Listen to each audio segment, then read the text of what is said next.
రాష్ట్ర వ్యాప్తంగా ప్రతినిత్యం లక్షలాది మంది పేదల కడుపు నింపే అన్నా క్యాంటీన్లు చంద్రబాబు నాయుడు గారు తిరిగి ముఖ్యమంత్రి కావడంతో పునఃప్రారంభమయ్యాయి. ఇప్పటికే 175 క్యాంటీన్లు రాష్ట్ర వ్యాప్తంగా పేదలకు అన్నం పెడతా ఉన్నాయి. మేము ఎన్నికల సమయంలో ఇచ్చిన హామీ ప్రకారం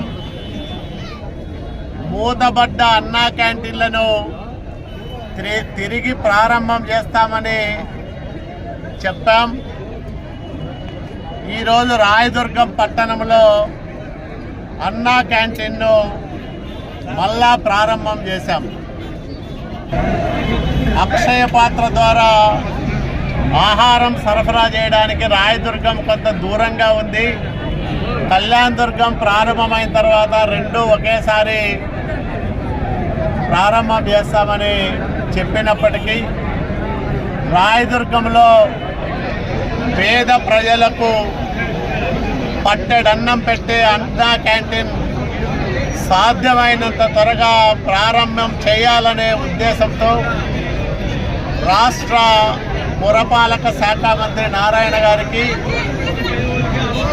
CDMA హరినారాయణ గారికి విజ్ఞప్తి చేసి ప్రత్యేక చొరవ తీసుకొని ఈరోజు రాయదుర్గంలో అన్నా క్యాంటీన్ను ప్రారంభం చేస్తూ ఉన్నాం. ఇది వైసీపీ నాయకులకు ఒక కనువిప్పు కావాలి. 5 సంవత్సరాలు పేదవాడికి అన్నం పెట్టే అన్నా క్యాంటీన్లను మూసివేసి లక్షల మంది కొట్టగొట్టిన దుర్మార్గపు పరిపాలనకు రాష్ట్ర ప్రజలు చరమగీతం పాడి చంద్రబాబు నాయుడు గారికి పట్టం కట్టిన నేపథ్యంలో ఎన్డీఏ ప్రభుత్వం నారా చంద్రబాబు నాయుడు గారి నాయకత్వంలో పవన్ కళ్యాణ్ గారి సహకారంతో భారతీయ జనతా పార్టీ ప్రధానమంత్రి నరేంద్ర మోడీ గారి ఆశీస్సులతో ఈ రాష్ట్రంలో ఒక మంచి పరిపాలన అందివ్వాలని, పేదలకు మేలు చేయాలని, ప్రజారంజకమైన పరిపాలన సాగించాలని, ఆంధ్రప్రదేశ్ రాష్ట్రాన్ని అభివృద్ధిలోనూ సంక్షేమంలోనూ భారతదేశంలోనే ఒక ఆదర్శవంతమైన రాష్ట్రంగా తీర్చిదిద్దాలని సంకల్పం తీసుకొని ఎన్డీఏ ప్రభుత్వం పనిచేస్తూ ఉంది.